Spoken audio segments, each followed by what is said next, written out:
Hey guys, just wanted to talk to you guys about a couple of the things that we discussed in Chapter 10 in class on Monday. What I have written on your screen here in front of you is our basic IV formulas. For those of you guys, more than likely, especially for those of you guys that had me for your LPN math, this is how the IV calculations were taught, in that it's just a quick way of being able to find what's needed based on information that's given to us. Now, more often than not, yeah, you're probably going to be given a lot of this information. So, these IV formulas are pretty straightforward.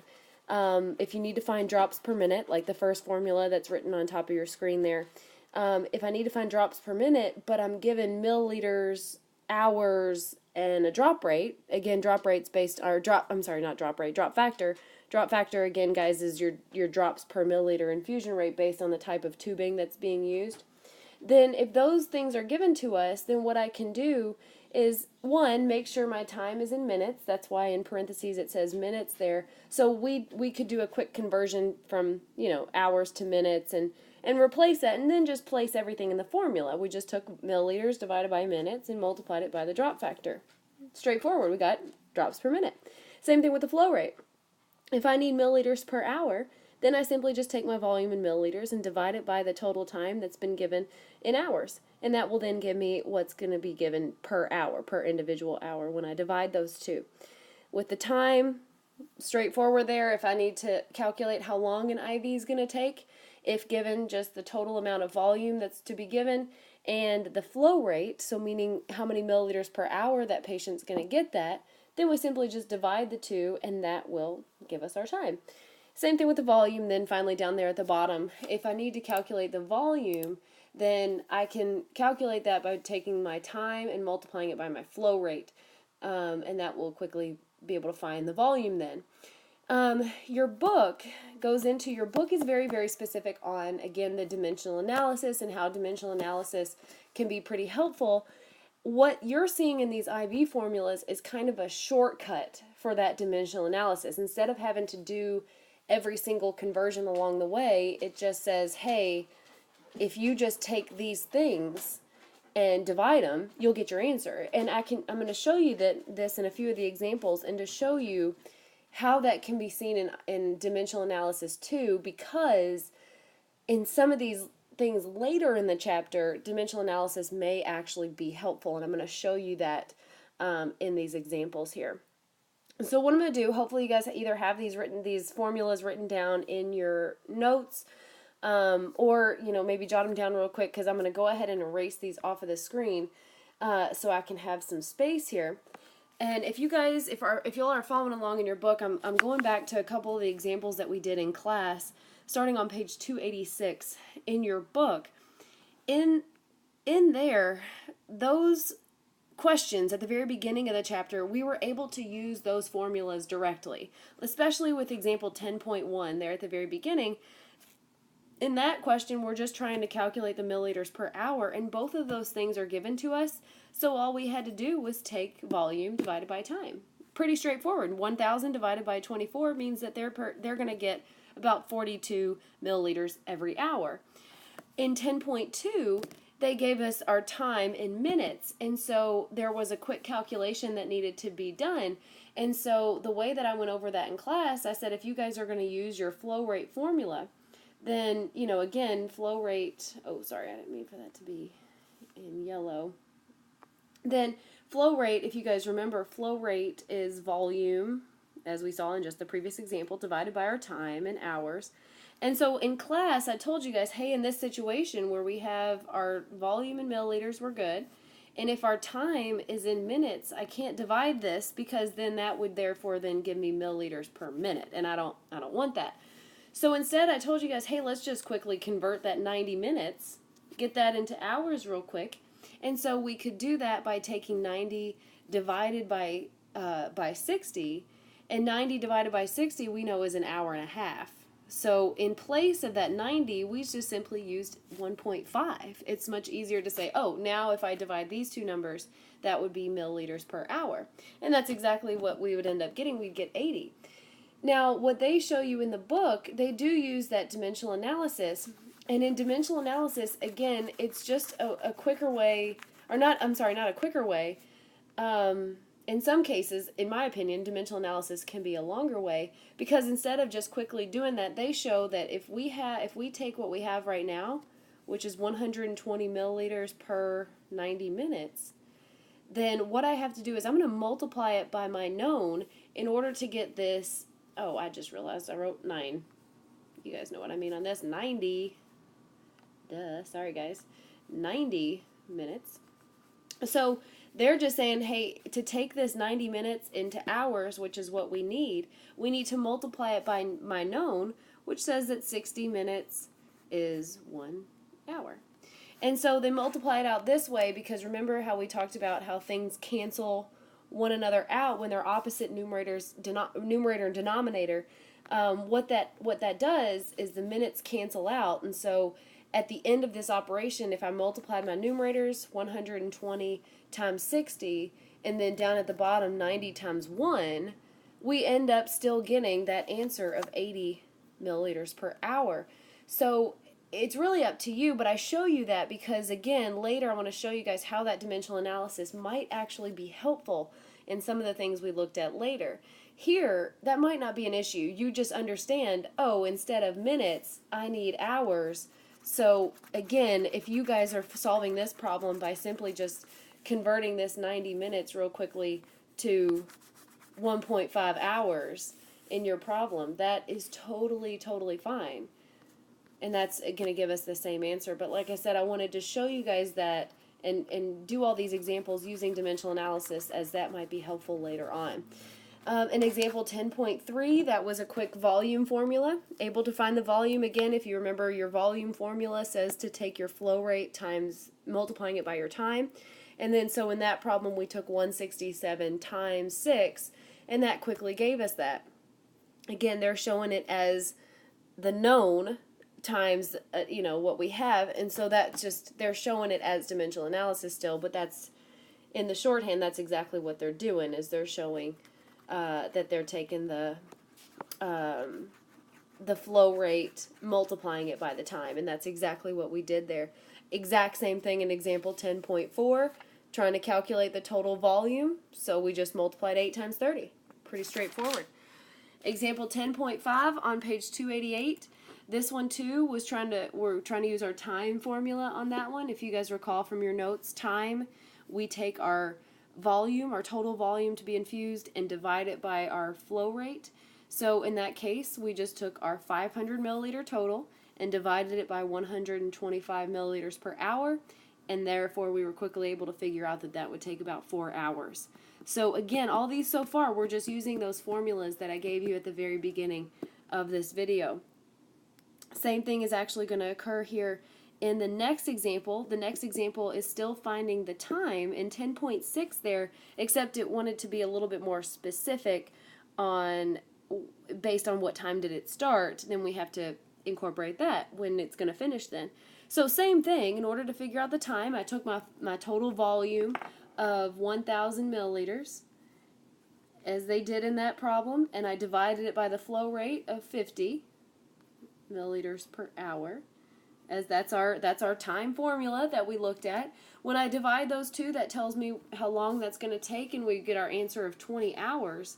And so in this problem, all we had to do was incorporate that into the rest of it. It said if it started at 1200 hours, so meaning if it started at noon on Monday, what time will it finish? And so therefore all we had to do was go 20 hours from 12 noon, and that tells us that that's going to start at, or I'm sorry, that's going to finish at 8 o'clock in the morning the next day. So we just counted the 20 hours from that moment.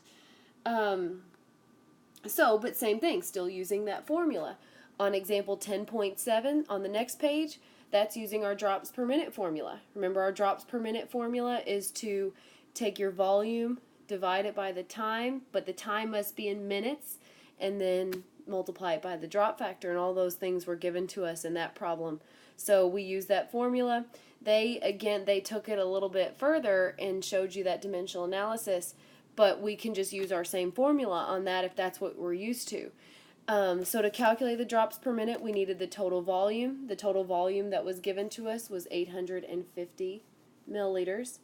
It said our formula tells us that we need to then divide it by the time. The time they gave us was 8 hours. If you guys remember in class, what we simply did is we just said, 8 hours. In order to figure out what that was in minutes, we multiplied that by 60, and 8 hours times 60 is going to be 480 minutes.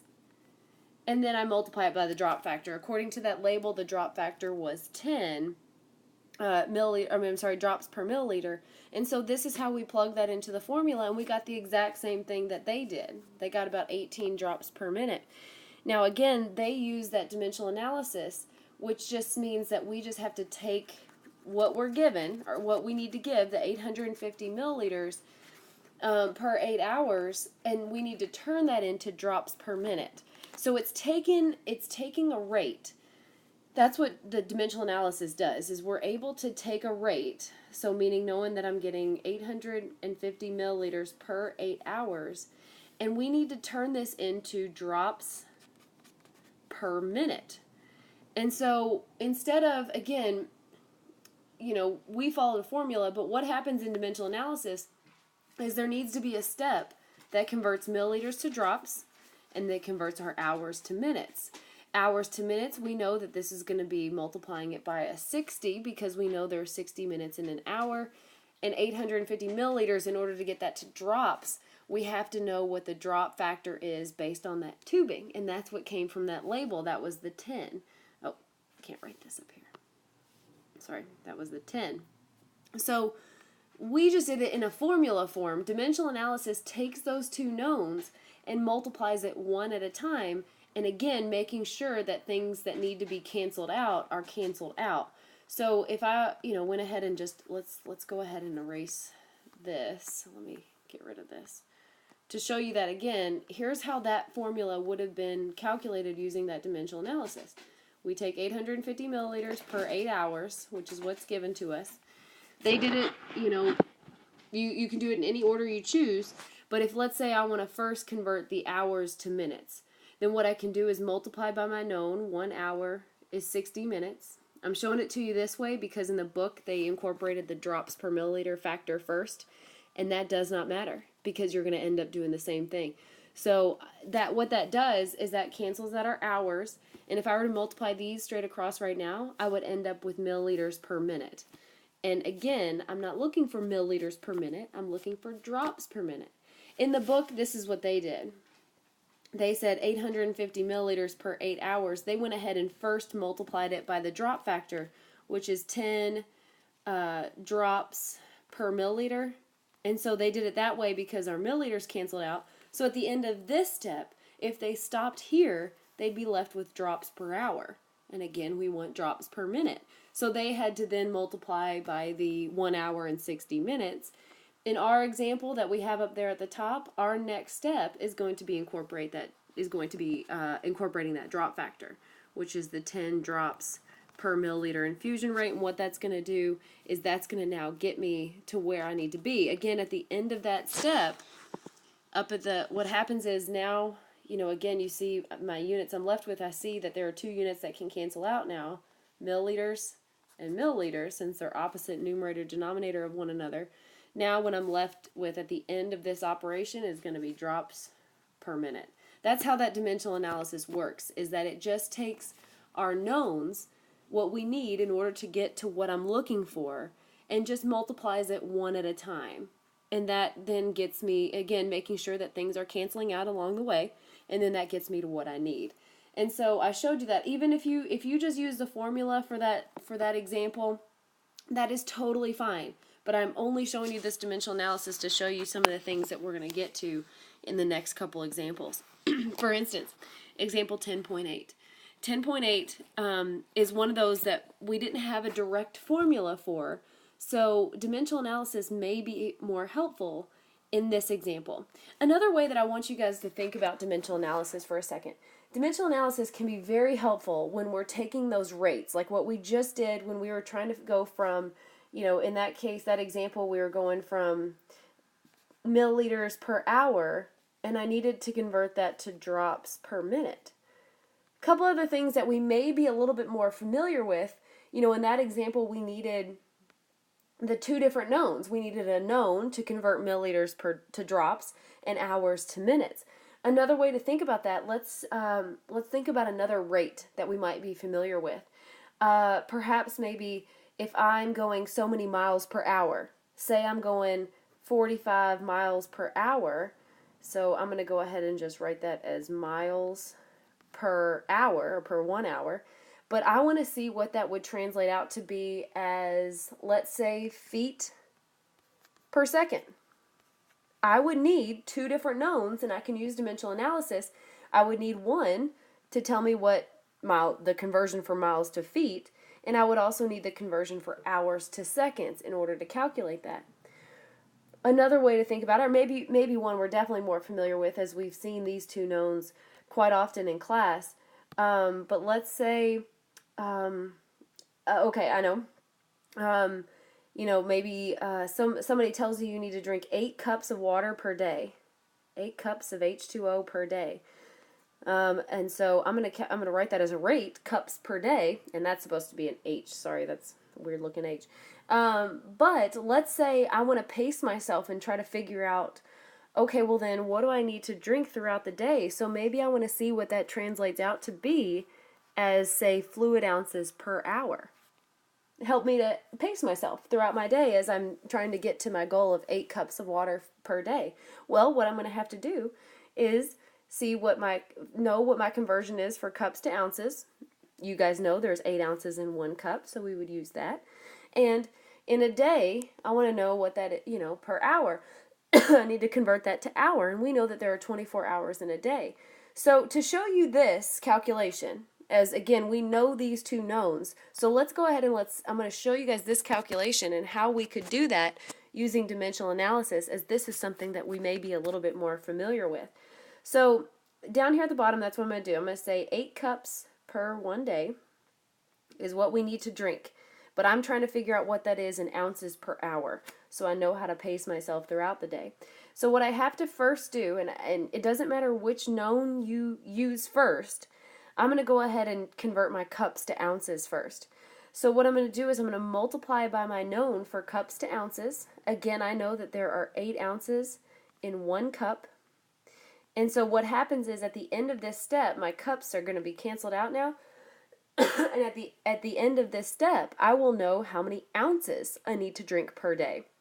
Well, since 8 times 8 is 64, I know I need to drink 64 ounces of water per day. That's what 8 ounces translates out to be.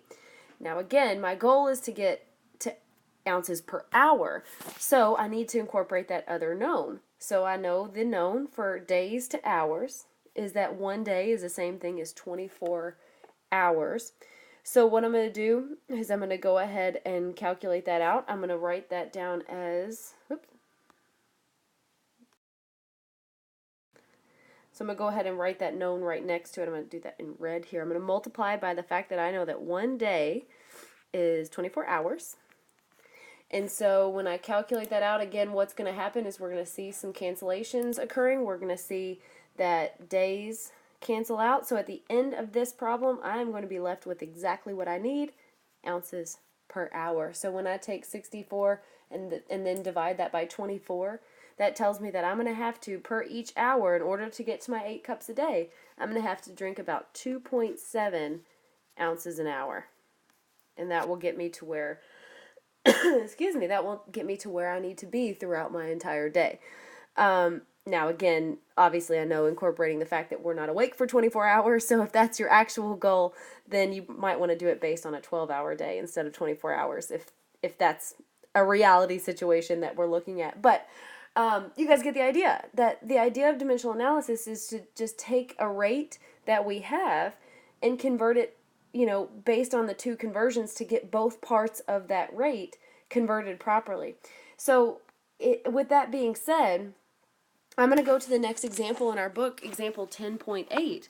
And I believe that in example 10.8, and really a lot of the examples from here forward, really the best thing to do would be to use that dimensional analysis.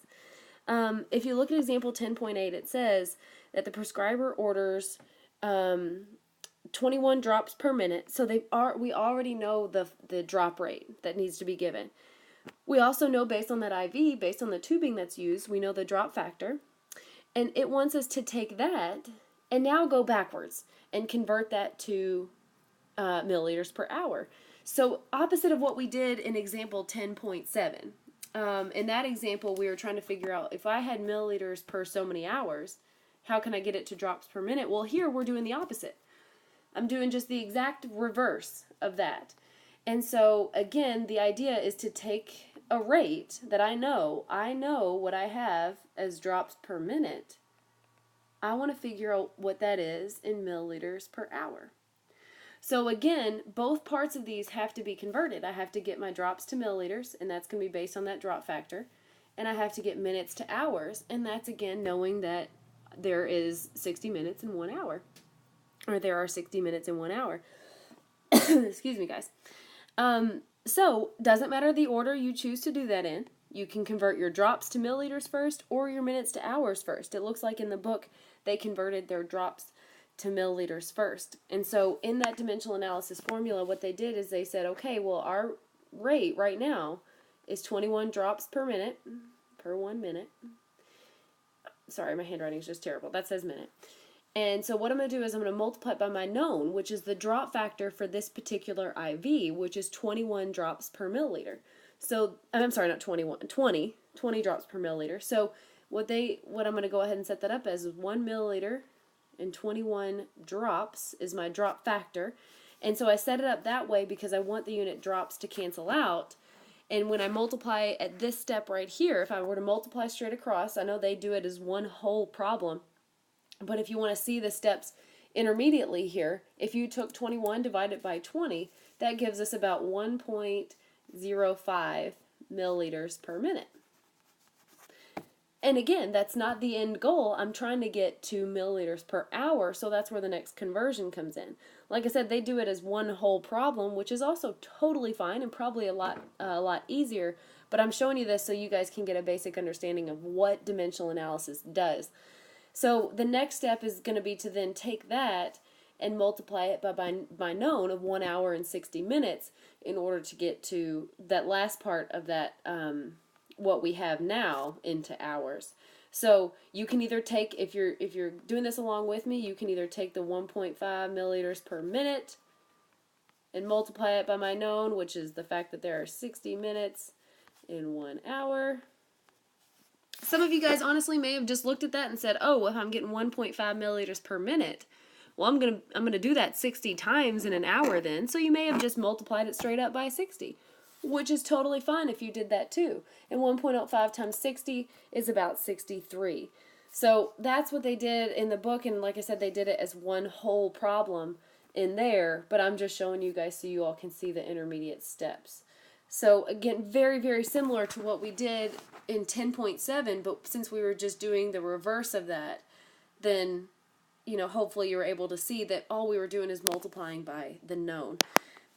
Let's see, same thing happens in example 10.9, except 10.9 it does use the example micro drips. Don't forget from that chart at the bottom of page 284, those are some common drop factors, and anytime you see micro drips or micro drops, that drop factor is going to be 60 in that problem. So that's a known that you guys will want to get to know. So in this case, since it's asking us to figure out drops per minute, you can either use your drop rate formula, just understanding that 60 is going to be our drop factor there.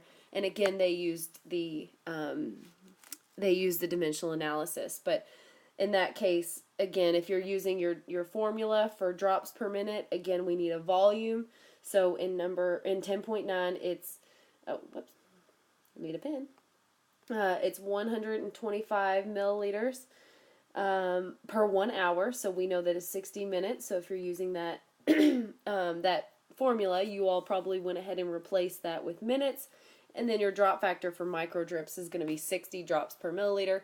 So at the end of this problem, you get 125. You can see in your book, they use the knowns at the very bottom of that example over on page 291. They took the 125 milliliters per hour, multiplied it by 60 microdrops per milliliter to get that from milliliters to microdrips. And then they multiplied it by 1 hour over 60 minutes so that the hours would cancel out and convert it from hours to minutes. And so that ended up giving us 125 as well. Once again, the method that you choose to use in these is totally, totally, totally up to you. Excuse me. Example 10.10 is very, very similar to the example 10.8 in that we're trying to get, it's trying to ask what would we infuse, or how many total milliliters would we infuse if we know what the drop rate is. So once again, if we know what the drop rate is, we know that it's 13 drops per minute. Based on the IV, it says, looking at that IV that we're using, the drop factor is a 15 drops per milliliter infusion rate. So based on those two things, I should be able to figure out what they're getting per hour. And so therefore, because they're doing it for 10 hours, we can then in turn figure out what the total volume would be. So again, that's just what we did this in class 2. I know we did it kind of quickly, but you can use that dimensional analysis to show that I know this person is getting 13 drops per minute. So however you guys want to do that, if you want to turn your minutes into hours first or your drops into milliliters first, it doesn't matter. I'm going to go ahead and convert my minutes to hours just to show that we can do it. However, so there are 60 minutes in 1 hour, and so my minutes will cancel out here. When I take 13 times 60, what that's going to end up giving me, just to show you the intermediate, that means they're getting 780 drops per hour. So, makes sense. If we're getting 13 drops per minute, doing that 60 different times is going to be a total of 780 drops in an hour, but I want to know what that translates out to be in milliliters per hour. So I can take that, and you guys don't have to do it step by step like me. You can actually then, at the end of that, the 60 over 1 step, you can go ahead and multiply by your drop factor. Totally fine. I'm just showing you this along the way. So now, in order to get my drops to milliliters, I have to use that drop factor. It told us that the drop factor was a 15 drops per milliliter infusion rate. So for every 1 milliliter, that machine delivers 15 drops. So what that means is my drops are going to cancel out here, and so at the end of this step, I'm going to be left with milliliters per hour. And 780 divided by 15, excuse me, is about 52 milliliters per hour. And so if they're getting 52 milliliters per hour and they're doing that for 10 hours, remember your volume formula says to take your, well, not times. Your volume formula says in order to figure out the volume, you simply just take your flow rate and multiply it by your time in hours. And so that's what we could do. Our flow rate here is 52. Multiplying that by 10 means that that person's going to get a total of 520. So that's what we're doing there.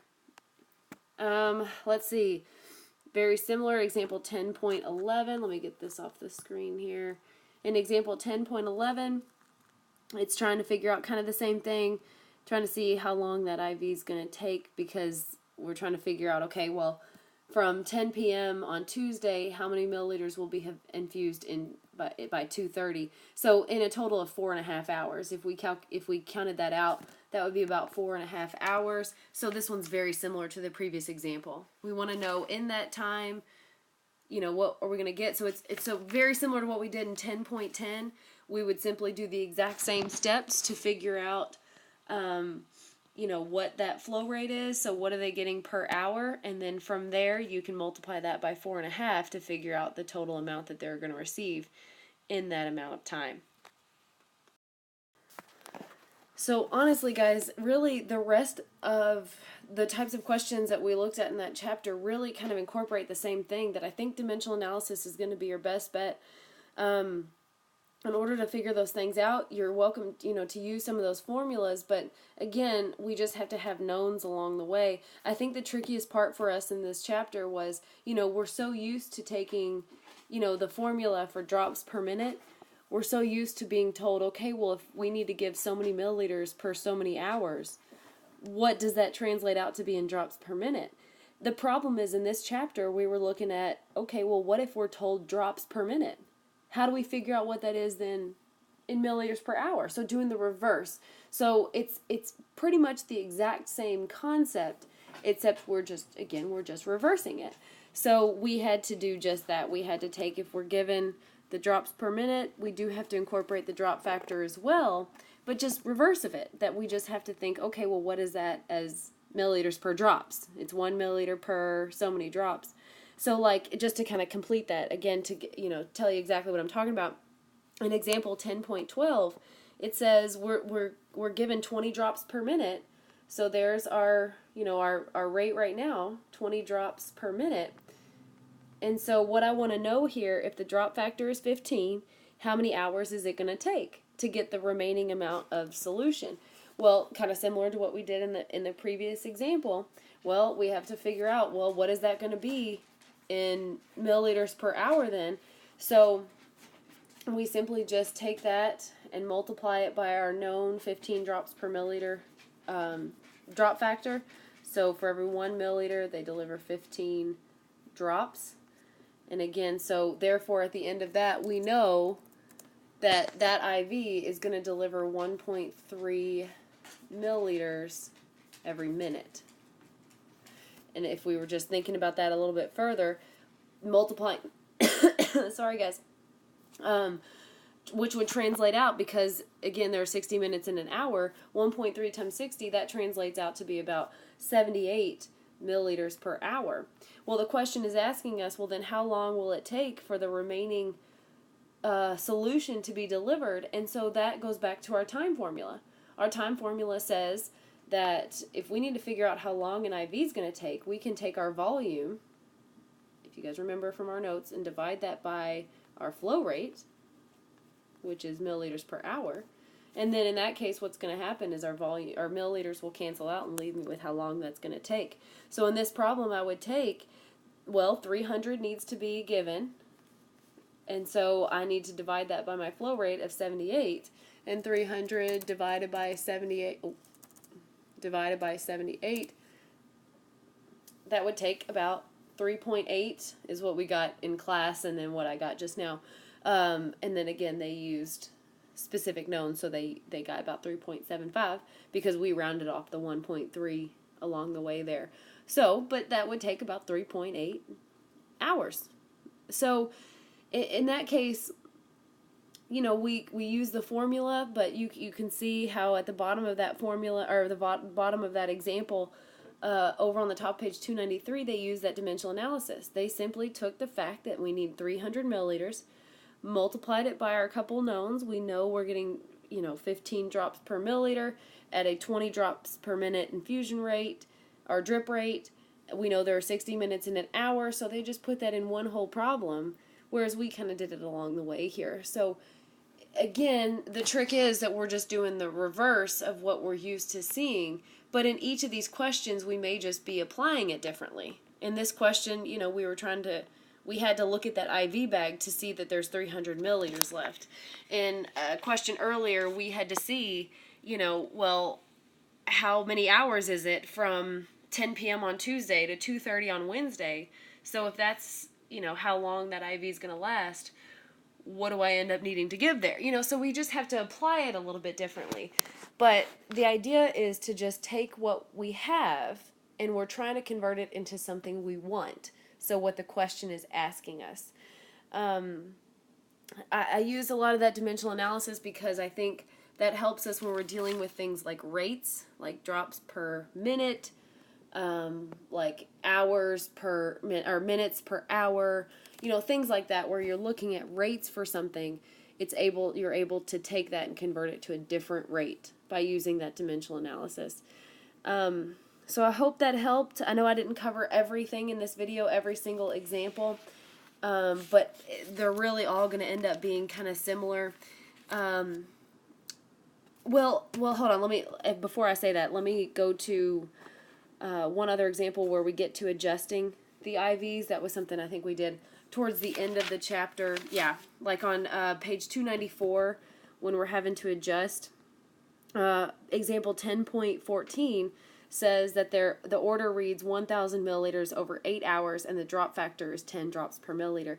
So the first part of that says to calculate the initial flow rate in drops per minute. Well, we go to our drops per minute formula there, And so we can quickly do that as 1,000 milliliters divided by, well, 8 hours. We know that that is 480 minutes. And then we multiply that by 10. And so what that will end up giving us is about 21 drops per minute as letter A there. Letter B says, well, after about 5 hours, 700 milliliters remain to be infused. So how must the flow rate be adjusted? So we want to do this formula once again, but now incorporating what's left over. So remember that the initial time, that this overall IV needs to happen in 8 hours. So we go back and check on it after 5 hours. That means there's 3 hours remaining. So if we think about that, it tells us that there's 700 milliliters left. We also know that there's 3 hours left. So because of that, in letter B, I'm going to adjust that to where my calculation now says 700 milliliters over 3 times 60 is 180. I did that. I got that, guys, because remember, since there's 3 hours remaining, I had to do 3 times 60 to convert that to minutes. So just real quickly there, that's what I ended up doing. Times the drop factor, which the drop factor, we're using the exact same IV still, so the drop factor for that type of IV is still 10. So when I calculate that out, it's going to get out, we're going to come out to be about 39 drops per minute. So, you know, since there's so much still left in the IV and we need to deliver that entire bag, we're going to go at a faster rate here. Letter C says, if the facility has a policy that flow rate adjustments must not exceed 25% of the original rate, is the required adjustment within the guidelines? Now, in that question, so you have to think, we've gone from 21 to 39. So in the book, the book shows you how you can calculate percent increase a little bit faster. What you can do to calculate percent increase, I know I showed you this a little bit differently, and you honestly can do it either way, honestly.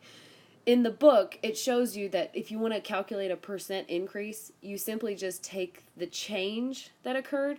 So 39 minus 21 is 18. You take the change that has occurred and you divide it by the original. And what that does, when you take 18 divided by 21, that gives you 80 or 0.856, which in terms of a percentage, that's about 86%. Or I'm sorry, it was 0.857. I said 6 because I was rounding it already. So 0.857, and like I said, in terms of a percentage, is about 86%. So since the increase then was 86%, that's way too high.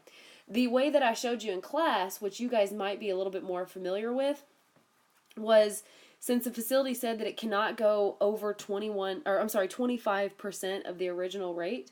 Well, what you could do is you could simply take that original rate, which was 21, multiply it by 0.25 to figure out, well, what would 25% of 21 be?